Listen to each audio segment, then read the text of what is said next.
भक्तमाल जी में हम आप श्रवण कर रहे हैं।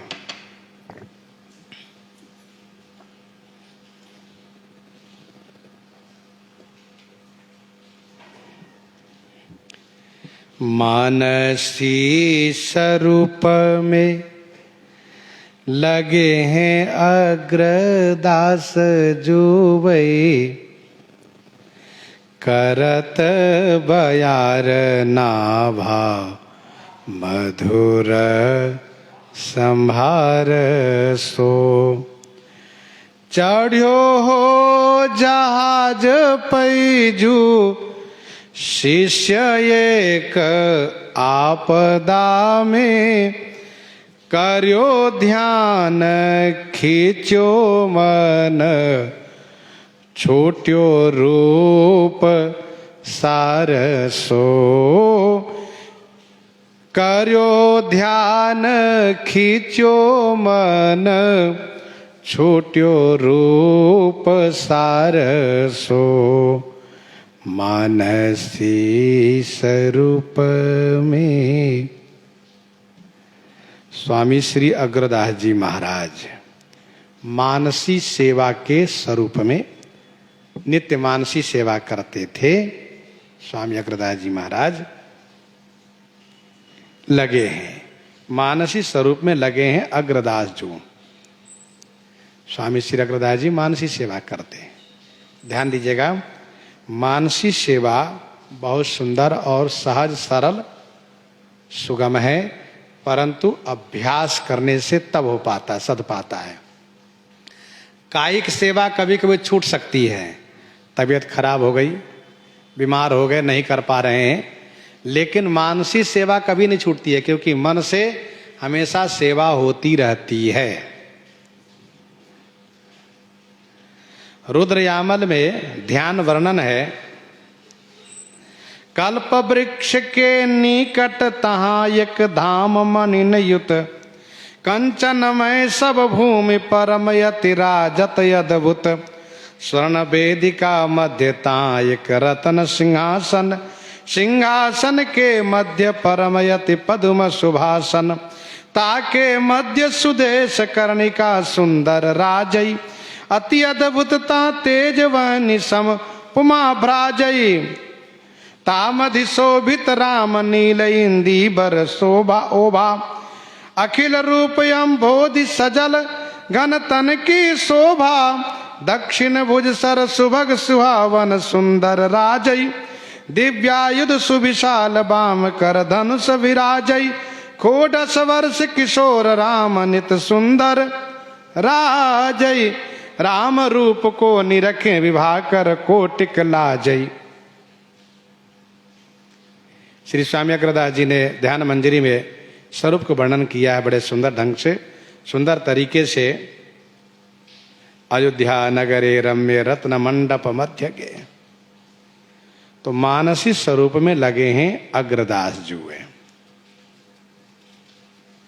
देखो मन बड़ा चंचल है, मानसी स्वरूप में लगने के लिए मन को नियंत्रण करना पड़ता है। मानसी सेवा वही कर सकता है जिनके मन उनके अधीन हो, तभी मानसी सेवा बन पाती है। हम मन को जहां लगावे वहीं लगे रहें, तभी हो पाता है, नहीं तो ये मन बड़ा बदमाश है। यह मन भूत समान है, दौरत दांत पसारी। बांस गाठी उतरे चढ़ई, सब बल जावे हारी। साधु महात्मा मन को जितने के लिए क्या करते हैं, नियम ले लिए कि मैं इतना जाप करूंगा। माला लिए हैं और माला पर उंगली खटखटा रहे हैं, जाप कर रहे हैं, मन कह रहा है कि नहीं नहीं अब हाँ पाँव दुख गया, कमर दुख गया, और मन उब रहा है, मन कह रहा है नहीं नहीं थोड़ा चलो थोड़ा घूम आते हैं, कुछ बातें कर लेते हैं, थोड़ा बाजार घूम आते हैं। लेकिन साधु महात्मा कहते हैं ना, बिल्कुल नहीं हिलना है, सीताराम सीताराम सीताराम सीताराम सीताराम। मन अंत में थक कर कहते ठीक है रहो, ऐसे पड़े रहो, अब नहीं कहेंगे जाओ। इसलिए साधु महात्मा 3 घंटे 4 घंटे 2 घंटे का नियम लेते हैं। मन चाहे जितना उत्पाद करे, करते रहो। एक संत जी कहा करते थे कि मन करे उत्पाद तो करने दो, भागे तो भागने दो, शरीर से न हिलो, अंत में मन कहां जाएगा, भाग के ही आएगा। और मन कहा यदि करना शुरू कर दिए फिर तो मन राजा हो जाता, बहुत बढ़िया, चलो चलो। इतना आलसी है। आज नियम थोड़ा कम हुआ, मन कहता है चलो कोई बात नहीं, कल कर लेंगे। कल हुआ तो चलो आज वाला छोड़ो, उसको रहने दो। ऐसा कभी नहीं कहता कि और उसको बढ़ा के कर लो। साकेतवासी पूज्य श्री मधुकरिया जी महाराज श्री वामदेव आश्रम वाले कहा करते थे कि देखो जो नियम लिए हो ना, किसी कारण वसात यदि कम हो गए तो दूसरे दिन उस दिन का नियम करो और जितना छोटा उसके दूना करो, तब मन को समझ में आवे कि हाँ कल हमने लापरवाही किया तो आज दूना करना पड़ा।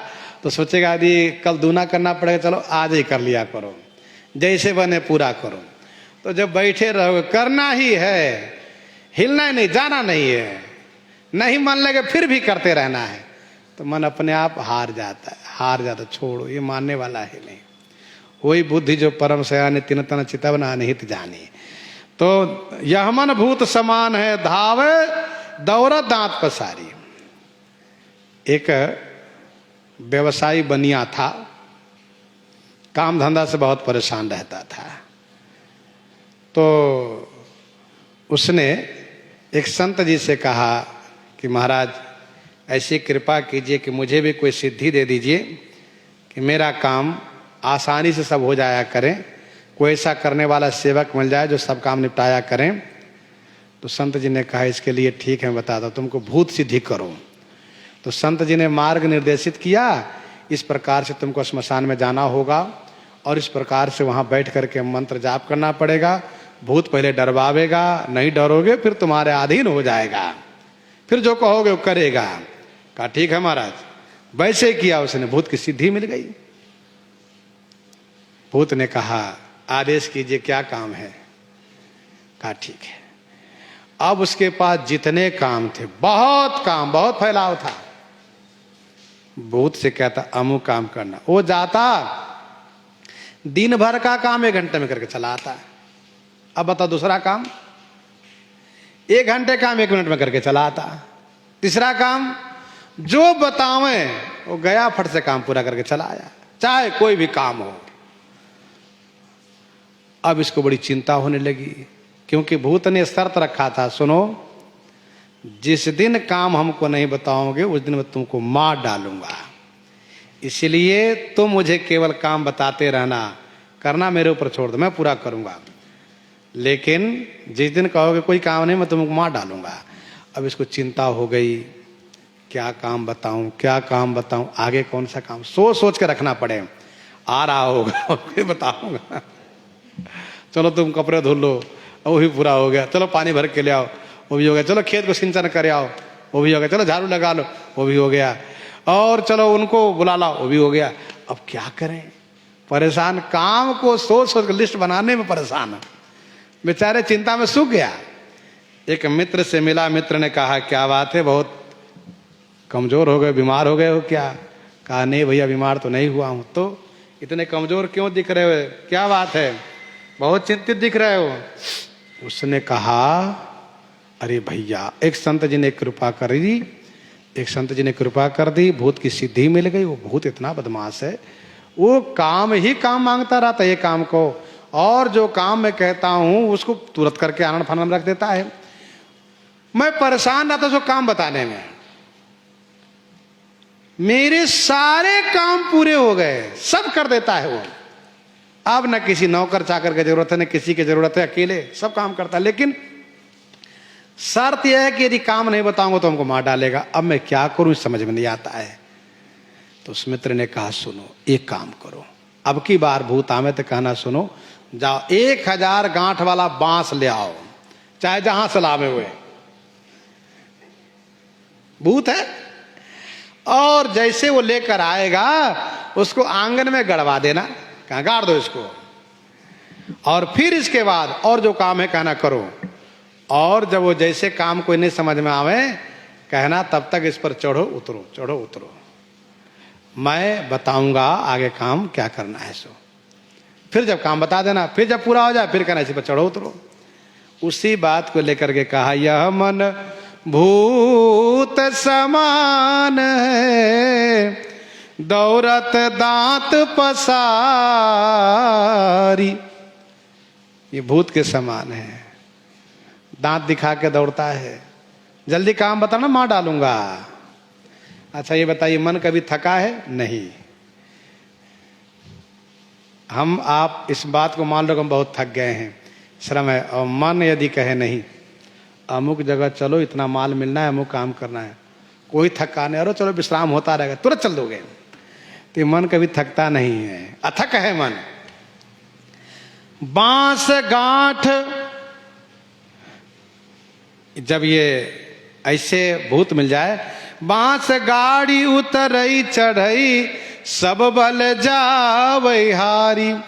इसी तरह से जैसे वो बांस गाड़ता है, वैसे ही साधक को चाहिए कि माला में मन लगावें और मन रूपी भूत को माला में लगा दे कि देखो सुमिरनी में जल्दी हो जाता है, नहीं पूरा कर दिया सो नहीं, अठोतरी लगाओ, वो भी जल्दी हो जा रहा है, 500 वाला वो भी जल्दी कर, 1000 वाला माला रखो। अब एक पूरा चक्कर लगाएगा तब तो चलेगा, और जब पूरा हो जाए तो फिर कहो ऐसे नहीं 25,000 पूरा करना है। वो कहेगा चलो 2-4 हज़ार होगा, थोड़ा आराम कर लो, कमर में दर्द हो रहा है, अरे कुछ नहीं चलने दो, टेक लगा के बैठ जाओ, पर जाप होना चाहिए। तो इसी प्रकार से मन को मनाना पड़ता है, मन को लगाना पड़ता है। मनोराज्य बड़ा विचित्र है। एक बार की बात है, शेख चिल्ला, एक शेख चिल्ली का दृष्टांत है। ये जो शेख चिल्ली था वह 4 आने पर एक मालिक का, एक सेठ का घी का घड़ा ले जा रहा था बाजार में। सोच रहा था कि इस मालिक के घी को मैं पहुंचा रहा हूं, 4 आना मिलेगा, धीरे धीरे करके इसमें से पैसा बचाऊंगा, पैसा बचा करके बकरी खरीदूंगा, बकरी का व्यवसाय करूंगा, उससे पैसा बचेगा तो गौ ले आऊंगा, गौ से बढ़ाऊंगा धन, और जब गौ से धन बढ़ेगा तो घोड़ा ले आऊंगा, घोड़ा का धंधा करूंगा, बकरी का धंधा करूंगा, गौ का धंधा करूंगा, गौ का मतलब गौ का पोषण करूंगा, बकरी का पोषण करूंगा, बकरी से गौ, गौ से घोड़ा, और जब पैसा इस तरह से पर्याप्त हो जाएगा तो बढ़िया मकान बनाऊंगा, मकान बनाने के बाद फिर विवाह करूंगा, और विवाह के बाद बच्चा होगा तब मैं उसको फारसी पढ़ाऊंगा, मेरी घरवाली कहेंगे नहीं ना तुम उसको हिंदी पढ़ाना है। अब हम दोनों के भी झगड़ा होगा, मैं कहूंगा इसको लड़के को अमुक कार्य करूंगा, वो कहेंगे नहीं अमुक कार्य कराएंगे। अब दोनों में जब झगड़ा होगा तो उसको मैं मारूंगा, और मारूंगा इस बात को भूल ही गए कि हम घी के घड़ा सिर पर लिए बाजार की ओर चल रहे हैं। वो आवेश में आकर के पांव उठाए और धड़ाम से वहीं पर पटक दिए, इतने में घी का मटका गिर गया, सिर से घी का मटका नीचे गिर गया, मटका फूट गया, घी बिखर गया, और उस मालिक ने एक थप्पड़ लगाया कि मूर्ख तूने मेरे सभी घी को समाप्त कर दिया। तो वह जोर जोर से चिल्लाते हुए कहा, मालिक तुम्हारे 10-20 रुपये के घी बिखर गए, नाराज हो रहे हो, और मेरा तो सारा परिवार बर्बाद हो गया, मैं किससे कहने जाऊं। इतने में भीड़ इकट्ठी हो गई, लोगों ने कहा तुम्हारा कैसे परिवार बर्बाद हो गया? कहा मेरा परिवार ये बर्बाद हो गया कि मैं इस घी को पहुंचाने जा रहा था, इसे 4 आना मिलता, इसके द्वारा मैं थोड़ा बचा करके बकरी लाता, उसको खरीद बेच करता, उससे पैसा बढ़ता, गौ ले आता, उससे खरीद बेच करता, पैसा बढ़ता, घोड़ा ले आता और खरीद बेच करता, पैसा बढ़ता तो मैं मकान बनाता, विवाह करता, बच्चे होते। मैं यही सोच रहा था कि बच्चे को पढ़ाने में हमारी और पत्नी के बीच झगड़ा होता, मैं पत्नी को मारने के लिए पांव उठाता, मैं तो भूल ही गया था कि अब ये सब बाकी कुछ हुआ नहीं, उसको मारने के लिए पांव उठाया तो घी गिर गया। तो कहने का अभिप्राय यह है कि मनोराज्य बड़ा विचित्र है। ये तो एक दृष्टांत है। हम आप कभी विचार करके देखो तो मन में आता है इतने पैसे हो जाएंगे तो इतना इस प्रकार से व्यवस्था कर लेंगे, इतनी जमीन होगी, इतने मकान होंगे, इतने बड़े आश्रम होंगे, फिर गाड़ी होगी, फिर इतने, ये सोचते सोचते हाँ एक दूसरी दुनिया में डूब जाते हैं। इस प्रकार का मनोराज्य है। इसीलिए इस मन पर नियंत्रण करने के लिए तरीका यही है। क्या तरीका है? कि मानसी पूजा करो, मन को लगा दो भगवान की सेवा पूजा में। करत बयार नाभा मधुर संभार सो। श्री नाभा जी बयार करत माने पंखा डुला रहे थे। मधुर संभार सो, मधुर धीरे धीरे संभाल पूर्वक। कहने का भाव यह है कि पंखा उतना ही डुलाना चाहिए जितना की आवश्यकता हो। उतना ही पंखा डुलाना चाहिए जितनी आवश्यकता हो। पसीना ना आवे, सुख पूर्वक आराम अच्छा लगे। और इतना ना पंखा डुलावे कि हवा की चोट लगे, सो नहीं होनी चाहिए। दूसरी बात, पंखा की आवाज न हो, पसीना न हो, ज्यादा हवा न लगे, आवाज न हो। इन सब बातों पर ध्यान रखना चाहिए। सेवा का मतलब है संभाल पूर्वक।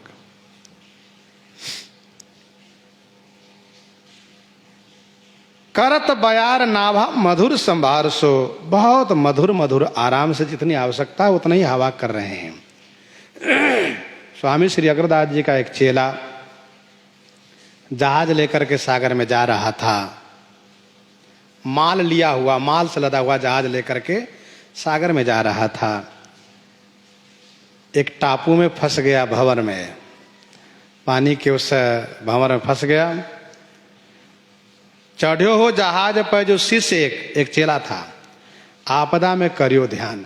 आपदा आने पर, विपत्ति आने पर उसने ध्यान किया, जय हो श्री स्वामी अग्रदास जी महाराज, गुरुदेव महाराज बचा लीजिए। स्वामी जी का मन तुरंत वहां चला गया। स्वामी अग्रदास जी का मन, खींचियो मन छूटियो रूप सार सो।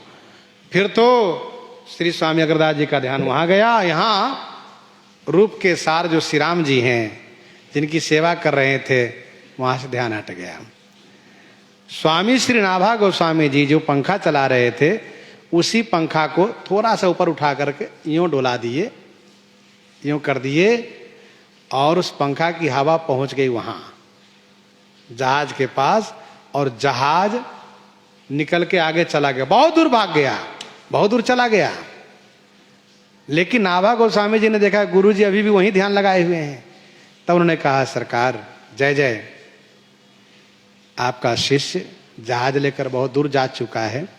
आप अपनी सेवा में पुनः सुदृढ़ हो जाइए, वहीं पर स्थिर हो जाइए। तब स्वामी अग्रदास जी को लगा कि वहां पहुंचा कौन। तब पूछा कौन। तब स्वामी श्री नाभा जी ने अपना परिचय दिया, वही जिसको आपने उचिष्ट प्रसाद दे करके पालन किया है। आगे की जो कथा है आगे श्रवण करेंगे। इन्हीं के साथ यहाँ पर सीताराम सीताराम सीता